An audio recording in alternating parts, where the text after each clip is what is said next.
నాగ చైతన్య సమంత జంటగా నటించిన classic love story ఏమాయి చేసావే చిత్రం మరోసారి థియేటర్లో సందడి చేయడానికి సిద్ధంగా ఉంది.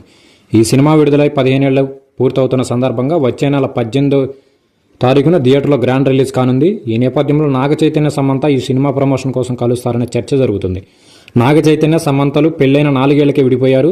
వీరి విడాకుల వ్యవహారం దేశవ్యాప్తంగా అభిమానుల పెద్ద చర్చాంశనీయంగా మారింది.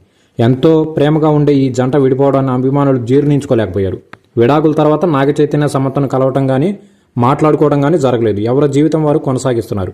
సమంత నుంచి విడిపోయిన తర్వాత నాగ చైతన్య శోభిత ధూళిపాలను వివాహం చేసుకోగా సమంతరాజు నిడుమూరుతో డేటింగ్లో ఉన్నట్లు సోషల్ మీడియాలో పుకార్లు షికార్లు చేస్తున్నాయి. అయితే ఏమాయి చేసావే సినిమా రిలీజ్ నేపథ్యంలో ఇన్నాళ్లకు సమంత నాగ చైతన్య కలవబోతున్నారంటూ ఒక వార్త సోషల్ మీడియాలో వైరల్ అవుతుంది. ఏమాయి చేసావే సినిమా సందర్భంలోనే వీరు ప్రేమలో పడినట్లు ఈ చిత్రం ఇద్దరికి చాలా ప్రముఖమైనది కావడంతో రిలీజ్ అవుతున్న సందర్భంగా వారు కలిసి ప్రమోట్ చేస్తే బాగుంటుందని అభిమానులు అభిప్రాయపడుతున్నారు. అయితే దాదాపు వీరిద్దరు కలిసి అవకాశం లేదనే మాటలు కూడా వినిపిస్తున్నాయి.